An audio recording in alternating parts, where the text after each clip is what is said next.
Hello, and thank you for joining today's broadcast on What's New with Redis for 2019. My name is Brittana Andrade, and I will be your moderator for this webinar. Our speaker today is Priya Balakrishnan, who is our Senior Director of Product Marketing here at Redis Labs. Today's webinar is being recorded, and all attendees will be in listen-only mode. Feel free at any time to post your questions in the GoToWebinar control panel. Following the webinar, an email with a link to the recording will be sent to you for viewing in the future and to share with your colleagues. With that, Priya, I'd like to turn it over to you.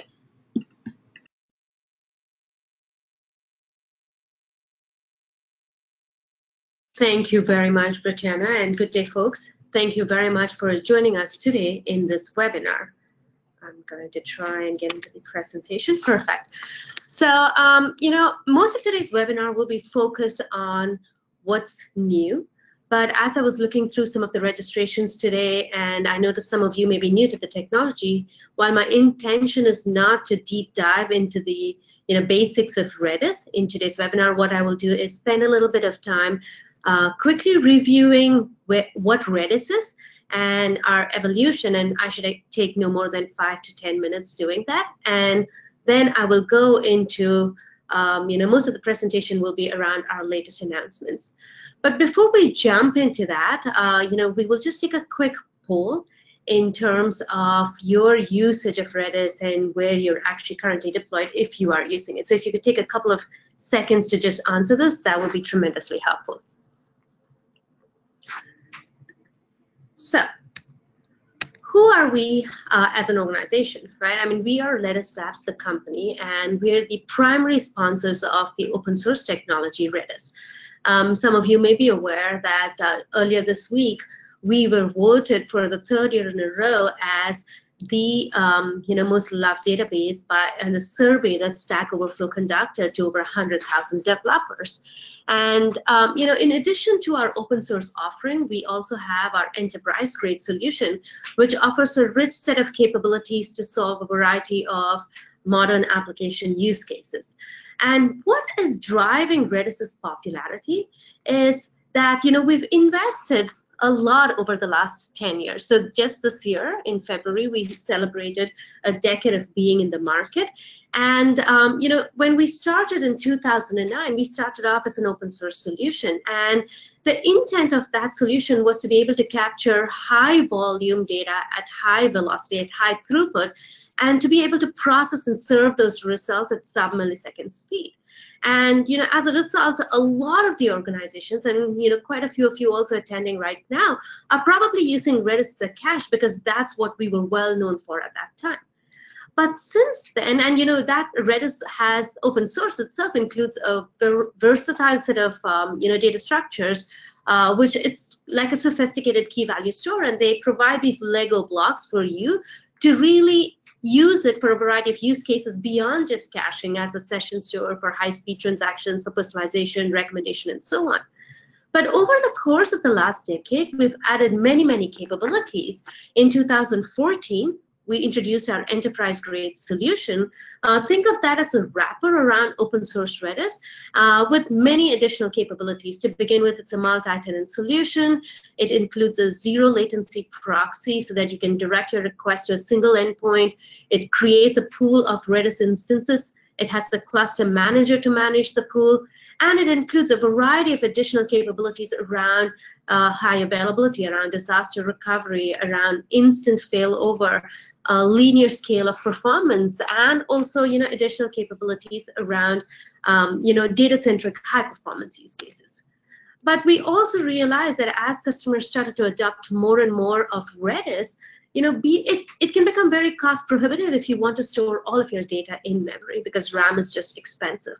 And so we invested in a solution called Redis on Flash in 2015, which allows you to extend RAM to flash SSDs. So we do this intelligent tiering of data that allows you to store the hot data in RAM while pushing out the warm and cold values to flash SSDs. But if at any point in time you want to retrieve it from your flash SSDs, you can still do so within sub-millisecond latency. This way, you're not compromising on performance. You can send large volumes of data to Redis without necessarily breaking the bank, right? In 2017, we introduced the concept of modules. So think of modules as this way to extend Redis in various different directions, right? You can use Redis as a search engine or as a graph store or as an ML serving engine, and you can just do so by using these Redis Labs modules. We also introduced capabilities around active-active, which is to be able to serve for geographically distributed data sets while still delivering local latency on your read and write operations, but at the same time delivering tunable consistency across these geographically distributed data sets in a very effortless fashion. So we take care of all of the conflict resolution at the database layer, and you don't have to manage it at the application layer. In addition to that, now, this is where we are, and this would be the focus of most of the presentation today, is our added capabilities around artificial intelligence and time series, and for IoT use cases, and something called Gears, which we will go into, that will allow you to truly use Redis as true in-memory multi-model database for a variety of your modern applications. So then what is driving this kind of need for a multi-model solution, right? So there are three main characteristics you have to look at. One is around data. Just the amount of data that is getting produced today is running into petabytes and terabytes and petabytes and even zettabytes of data, right? You have data coming in from business systems, from human-generated data, from sensor data, from your systems, right? And they're all in a variety of different formats. They can be sensors gathering climatic information. It could be social media sites. It could be meter readings. It could be digital pictures or videos, or it can just be log data as well. So they are structured, unstructured, semi-structured. And lastly, if you look at it from an instant experience perspective, what I really mean is, if we look at ourselves right now, right? If we are looking to hail a ride through Uber or watch a movie through Netflix, and if just that response of calling for a cab or looking at the video takes you a minute, you as an end user are very, very dissatisfied. And that's what we mean by instant experience. A decade ago, it was okay to wait for seconds, but then with this whole digital era, you need that information to be served to you immediately and instantly, right? And as a result, and also we want it to be personalized. If I'm going to a website on an e-commerce site, not only do I want to know what I'm looking at now, but all of the associated relevant, relevant purchases that I could make and understand what others are doing and similarly. So I want that data to be personalized and to be instant. And in order to be able to do that effectively, you kind of need to, leverage all of that data that you have in order to use that, glean some intelligence out of it and put it to some good use, right? And if you look at the solutions, and let's take a look at fraud mitigation as an example, right? If you look at fraud, you need to be able to, in this digital economy, it's great, but it comes with a burden of fraudulent activity. So if you look at cyber, your profile can get stolen, or if you look at finance, hard-earned money is at stake, or if you look at e-commerce retail vendors, they're actually losing billions of dollars in fraudulent transactions and orders. So to stay on top of fraud, and to be able to find those hidden and implicit connections and correlations between all of the data, you need to first be able to collect all of that data. It doesn't matter what format it is in, and it could be occurring in very high velocity. You need to be able to process that data in a very high performance computing environment. You need to be able to apply AI models to determine, patterns, to profile the transactions, to score the risks, and catch suspicious activities. And finally, you need to be able to notify based on any anomalous conditions or, anomalous activity that may have been detected, so that you can mitigate the problem before impact. And currently, what kind of solutions do you really have to do this? Is they probably fall in three different categories, right? The first is that if you're using a traditional database, I'm terribly sorry for you, but I don't need to explain why that just won't work, right? I mean, this kind of a database works very well for well-structured data sources, but it fails to incorporate all of these communication in, the various shapes and formats that the data can actually occur in. That's more natural for humans to understand than systems to understand. And then, of course, the latency introduced by going back and forth with a disk-based database is just not acceptable in today's applications. It's very monolithic in its architecture.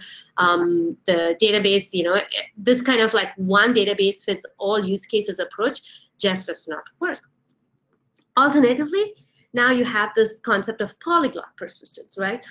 So especially with the evolution of the microservices architecture, every developer now has the independence to choose their own database for their specific business logic. But while this delivered flexibility and agility in how you could develop code, it created a whole bunch of complexity as well, both operationally. You need to be able to now ensure that all of the data services actually conform to the requirements around high availability, reliability, security, and so on. But in addition to that, from a development perspective, how do you ensure that that data stays consistent across these various different data services? And all of these silos, in addition, need to be able to talk to each other and keep that data consistent across these various different data services. This means that oftentimes than not, you may end up replicating that data into these various different data services and create latency as that connection needs to happen across these different data services.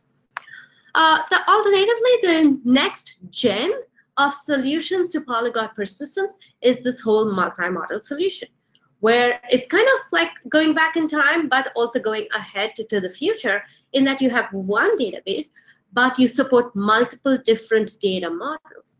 While this is kind of a slightly more elegant solution than this whole polyglot model, this still creates challenges when it comes to maintaining data consistency across these different data models, because oftentimes than not, you're trying to either map it to a standard native model, or you keep each of these individual models separately.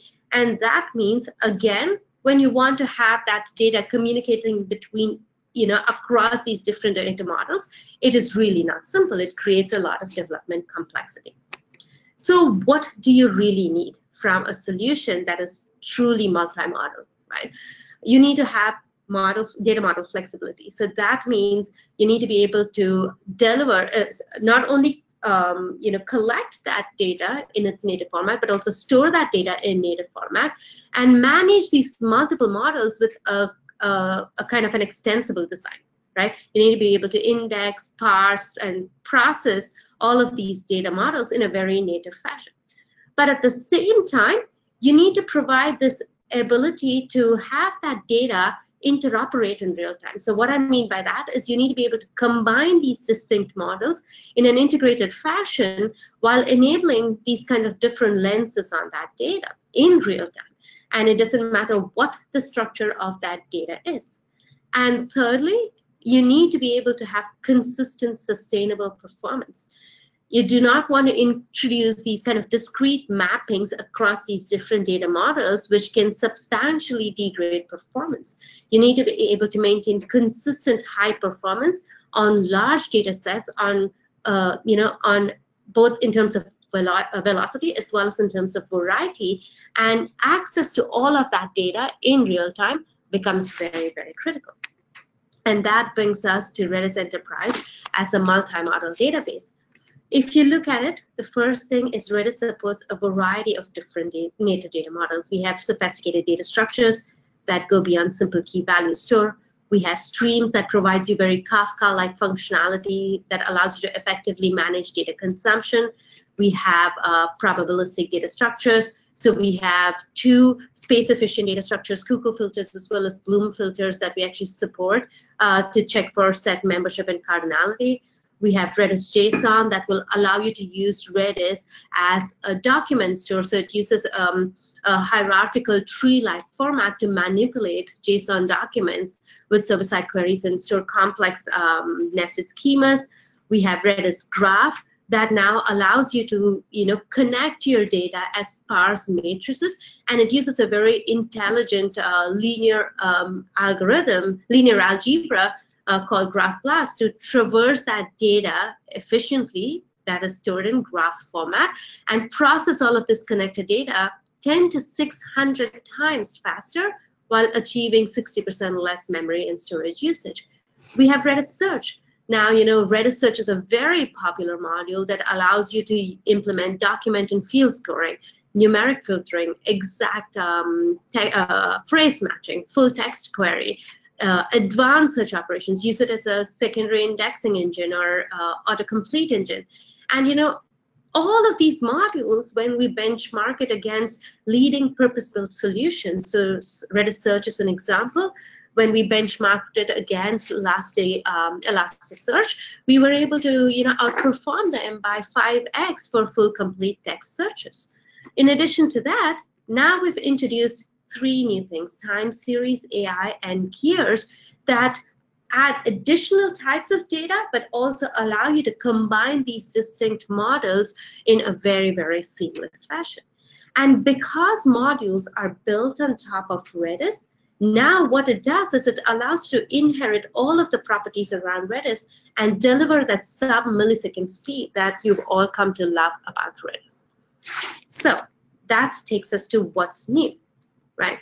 We announced 3 main areas. We had 3 main announcements around our multi-model solution. One was around the new data models. We included time series and Redis AI. Then we provided an ability for all of these different data models to talk to each other. So there are 3 ways in which we allow you to do that. And then we introduced a brand new solution called Redis Edge, which kind of puts all of our multi-model solution and it brings it to reality for the IoT edge use cases. So let's dive into Redis time series. So quite a few of you may be aware that, with traditional Redis data structures around, by using sets and sorted sets, you could kind of manipulate Redis to be used as a time series database. But then, as a time series database, it lacked a few functionality around downsampling, around aggregation, and and compression, and so on. And so that's what we've introduced with Redis time series. It's a purpose-built solution to be able to capture billions of events and metrics in real time. But in addition to that, we also provide added capabilities around downsampling. We provided, the ability for you to reduce the data storage and aggregate that data with commands, built-in commands like sum, min, max, count, etc. You can take multiple measurements, reduce them to avoid keeping a lot of data, because sometimes, especially if you think about it from an IoT edge use case perspective, you can have a lot of noisy data. And you want to be able to not only downsample it, but use it in a resource-efficient fashion. And we also provided the ability for you to extract easy analytics out of that data by providing integrations into Grafana, and I will talk about that shortly as well.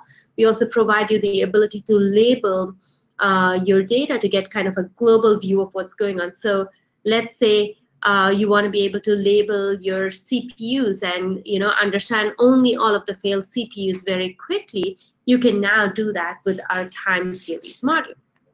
And if you look at the time series module, this becomes especially valuable in the IoT scenarios where you have a tremendous influx of data and you want to be able to not only capture all of that data and handle millions of operations per second in very limited infrastructure, you now want to be able to use that in an intelligent fashion, but in real time. The second thing, or the second data model or database format that we actually introduced was Redis AI. If you look at an AI database, it should be able to simultaneously ingest, explore, analyze, and visualize very fast-moving data within milliseconds. And for that, AI databases need to be able to accelerate data ingestion. You also need to co-locate your data in memory, and I'll talk about this in a little bit, right? You need to be able to co-locate your data in memory along with the model execution framework. And lastly, you need a platform that runs models faster and applies results directly and immediately for instant analytics. And that's what we're delivering with Redis AI, right? We are well known for our ability to collect large volumes of data, so we have that checked. But at the same time, I mean, what we're doing is we're removing all of this additional heavy lifting you need to do that's required, that currently requires you to migrate data from to and from siloed model execution environments. So in the past, let's say you would use something like Kafka to collect streaming data. Then you would send it to a different machine to run your Spark processes, or in batch processing to a different server or a different host to execute your deep learning models. And now with Redis AI, this kind of heavy lifting is no longer required, right? Once you run your deep learning models, you send it to the app server, and that will then serve up the results. But with Redis AI, this is no longer required.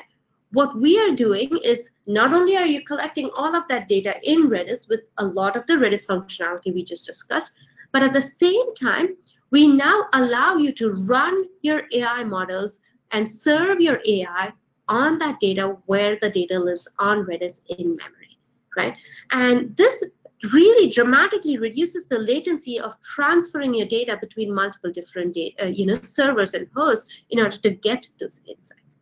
In addition to that, we also have built-in integration with leading frameworks. So we've integrated with TensorFlow and PyTorch, and we're building our integration with Microsoft's Onyx framework right now, which allows you to now serve that, all of that models already exist. And now you just need to be able to serve up those models inside of Redis instantly.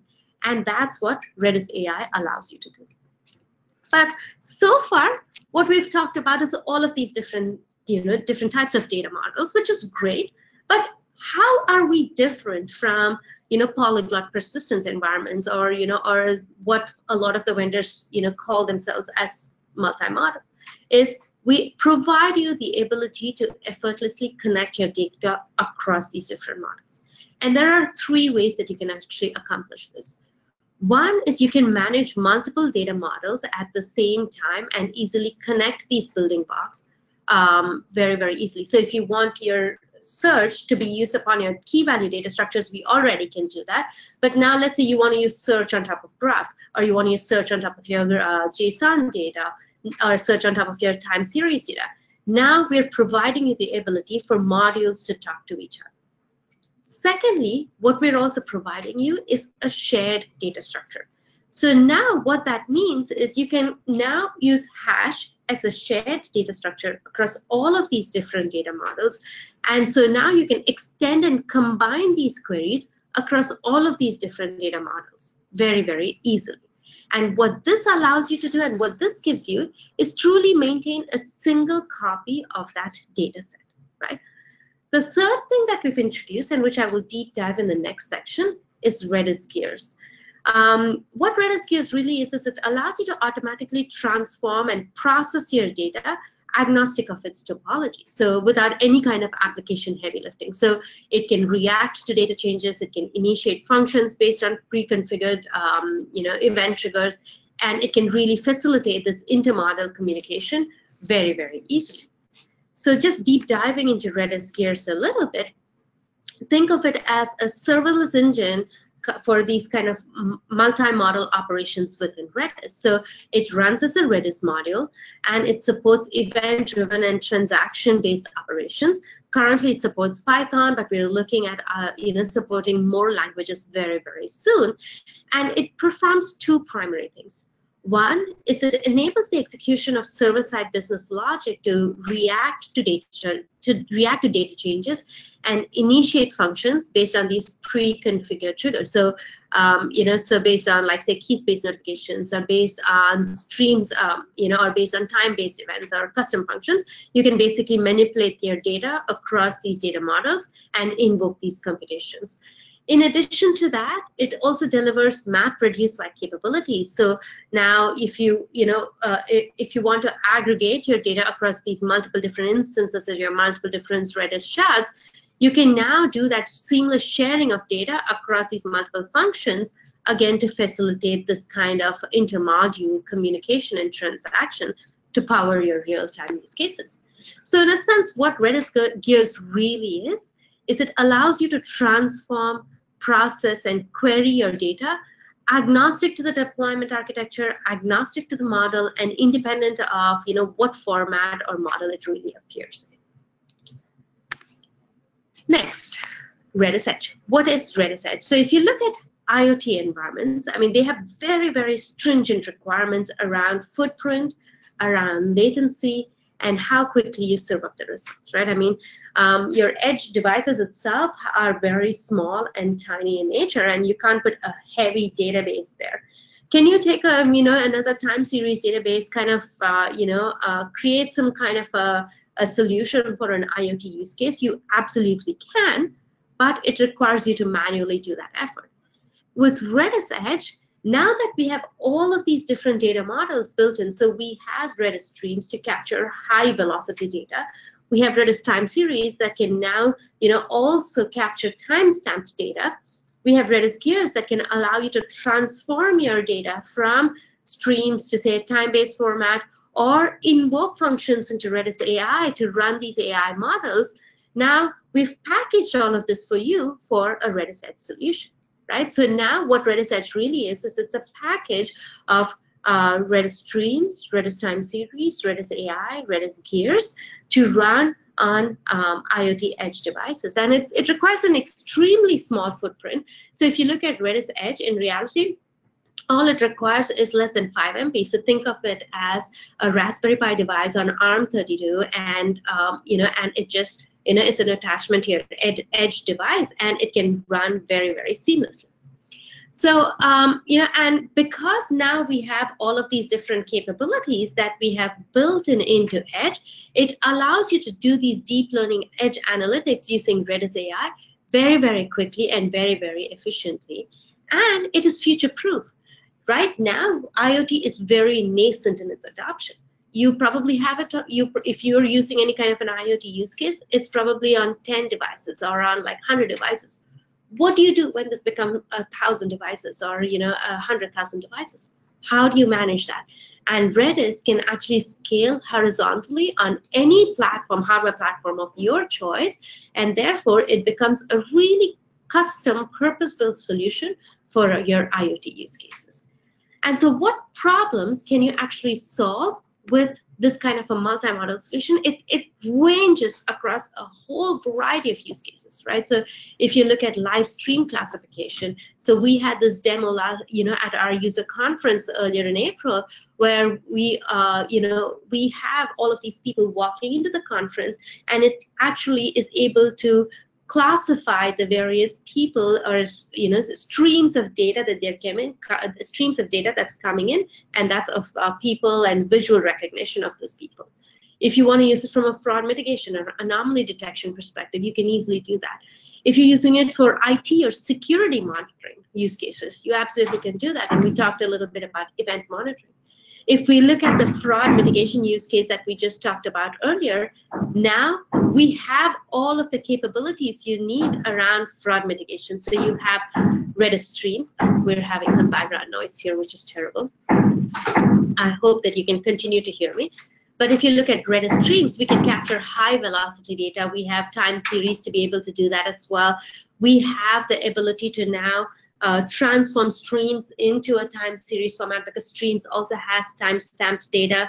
Now we can have Gears trigger events and run AI models in real time to be able to identify, to algorithmically understand that data and to discover hidden patterns on your data and capture these kind of unseen patterns. So if you want to be able to score the transactions, understand if it is an anomalous behavior, or understand if it is truly a fraudulent activity, you can do all of that in real time and trigger the appropriate event notification systems to be able to capture these fraudulent activities before they actually have any kind of impact.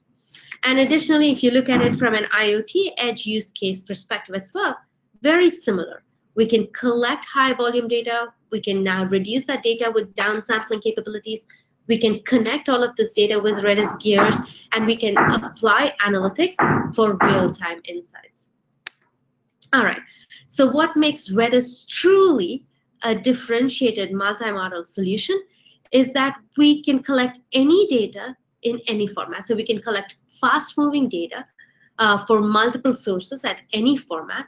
We are well known for performance. I mean, that's how Redis got started, right?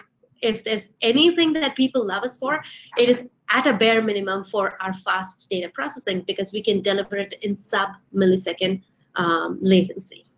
And we're serverless, because now with Redis Gears, we can execute business logic automatically and allow you to transform that data in real time for these kind of rapid processing use cases. And we also deliver instant intelligence in this instant era where there's need for this immediate gratification. Now you can perform these advanced analytics to provide these very personalized and individualized experiences based on data.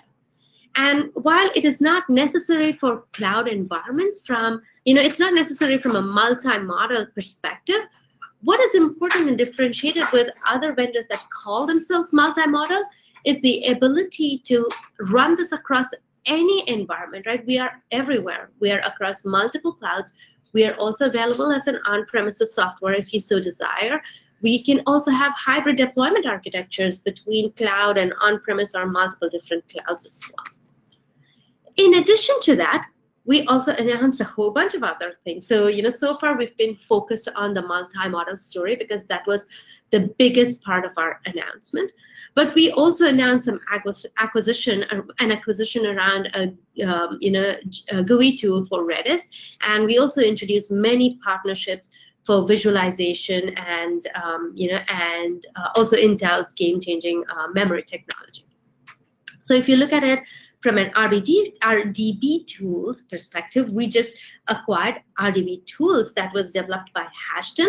It's a very popular Redis GUI, right? And what it allows you to do is it provides these rich visualizations to allow you to get insights into your Redis deployment. So it's kind of like this browser-based management interface for Redis. You can understand the relationships between your master and replica. It allows you to explore and interact with your data in many different ways. It allows you to reduce your memory usage. You can monitor, your commands in real time.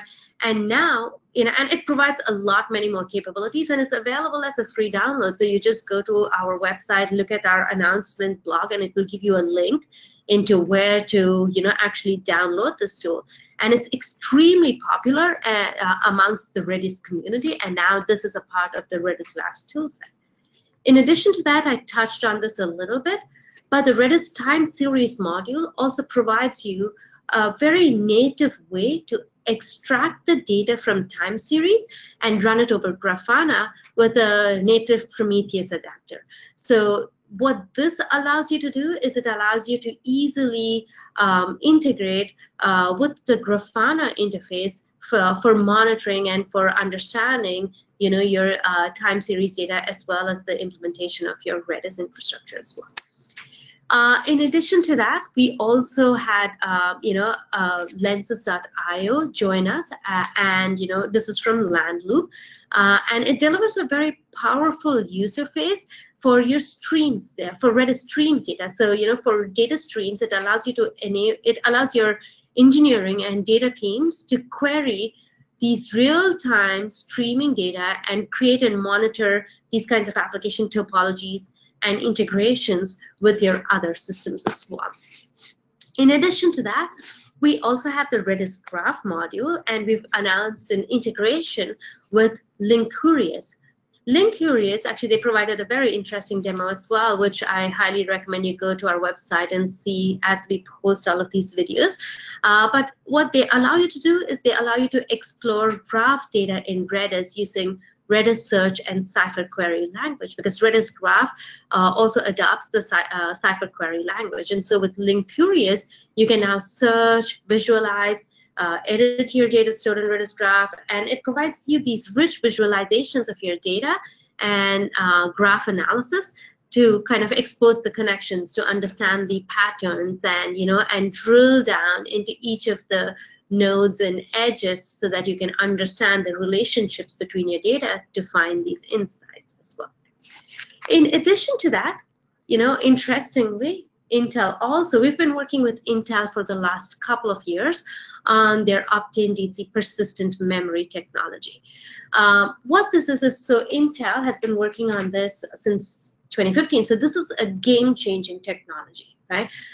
It understands, Intel has understood the need to be able to deliver high volume data, capture it, but without the expense associated with DRAM, right? So now they've introduced this new memory tier between DRAM and storage, which now provides you DRAM-like performance, but with the persistence of that storage technology actually does. And we've been working with Intel on this technology, and they announced general availability of this technology in early April as well. And since we've been working with them for the last 2 years to ensure that when they are ready to announce, we are ready as well on our side. We've been working with them, and now this is generally available, right? And what this means is now you can bring a lot of data into Redis and not worry about the impact that it may have to performance, or about how it's going to, create a, and at the same time, it's going to deliver cost reduction, right? So Redis is natively byte addressable, as is Intel Optane DC persistent memory. So it was very easy for us to integrate with that. And Intel has actually been performing these benchmarks on how Redis does for high volume, for high throughput data and high volume data. And we've done tests at 1 million ops per second on 1 terabyte data sets, 2 million ops per second, 2.5 million ops per second. And Intel's persistent memory can expand up to storing 7.5 terabytes of data for near memory-like performance. And across all of these various tests, we've had zero compromise to performance. So we're still able to deliver results within sub-millisecond. But at the same time, we are also able to deliver 43% cost reduction on your memory consumption. So it's pretty game-changing, and it allows you to scale to petabytes of data without any compromise to performance in a very, very cost-effective manner. So we had a whole bunch of announcements, and I know I've been going through this quite rapidly, but how do you get started? So we do have a lot of information on our website, so I highly recommend that you go and read up on our multi-model capabilities there. We have a page on, Intel. We're developing content on all of these partnerships that we've just built. We have a white paper that I believe we will send out as a part of our follow-up to this webinar. And if you want to play around with all of these modules as well, right, go to our website. We have the link over there. We have documentation pages as well. You can go and get your hands dirty. And, you don't have to worry about, and I would say first put it in a test environment. You don't want to play around with something in your production environment, but get it going, right? Because it is quite powerful. And, you will realize that if you are using Redis exclusively as a cache, you no longer need to. If you're struggling with some of your existing databases, you no longer need to, because Redis can help you deliver to a variety of different use cases for your modern applications. With that, actually, we're going to open it up for Q&A, but I do believe that we have a couple of polling questions. And so it would be great, as I'm just browsing through the questions that may come up, it would be a good time to also put them up in the Q&A section. But it would also be just good to know what you're currently using from a database perspective, and also which of today's topics were of interest to you. All right, and I'm just going to look through some questions. If you have any, please put them over right now.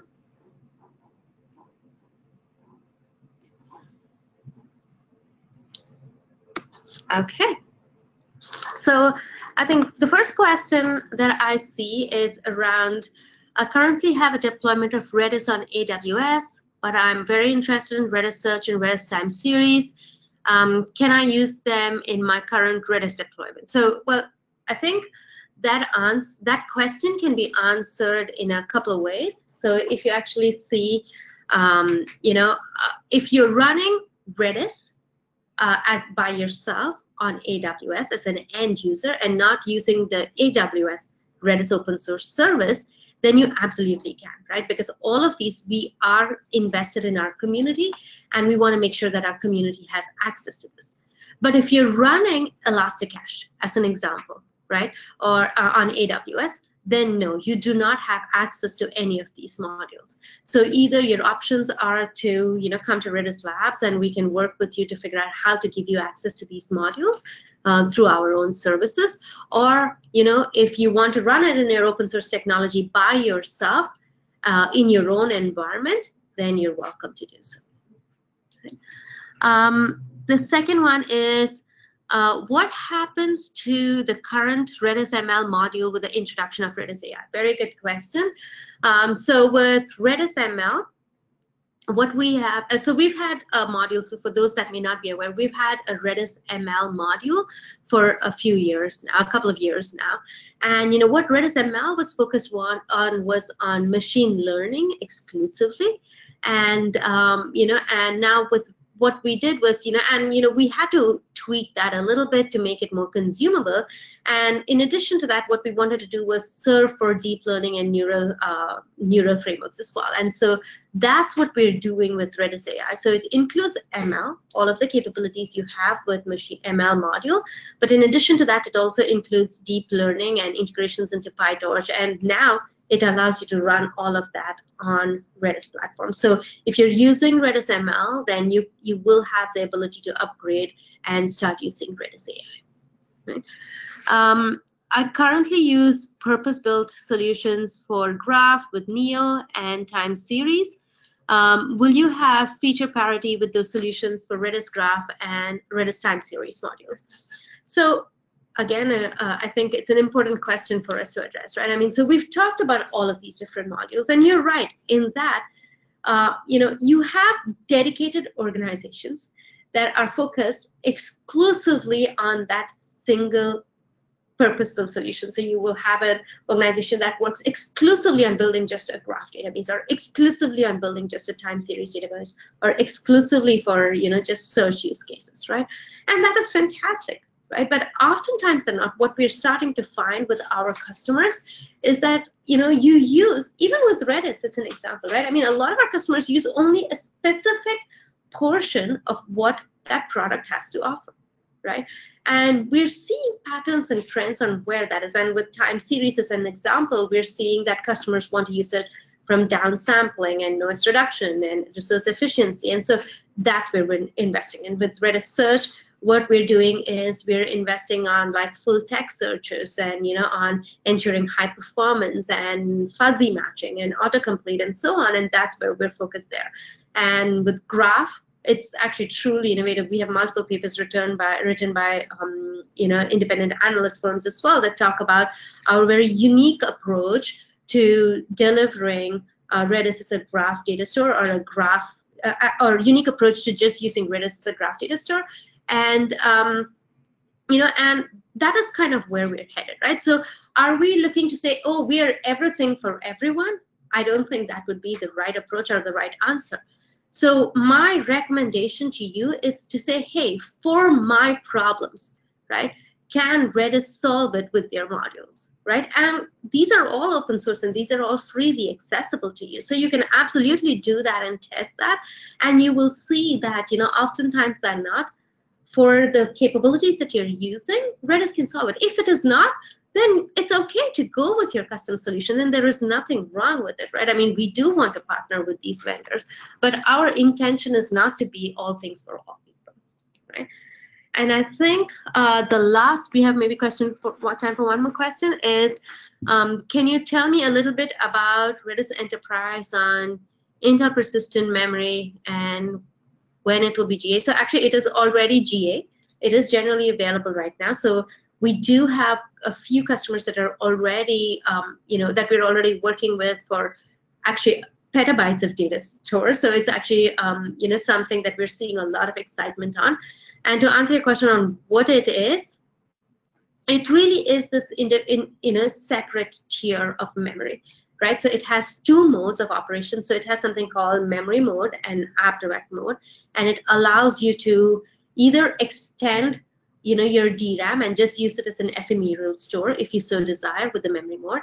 Or you have the app direct mode where you can actually, create an application pointer to certain sections within your Intel persistent memory to use it as a persistent store as well, something like a file system. So it's very powerful, and it really allows you to bring in very large data sets within a single node, and not really be impeded by the cost of DRAM solutions. I think that kind of brings us to the end of our webinar, and I'm going to hand the control back to Brittana. Thanks again for your time today, Priya. Before we go, I'd like to invite everyone to our next webinar on delivering AI models with Redis. Please visit redislabs.com/resources/webinars to register. Thanks again for joining us.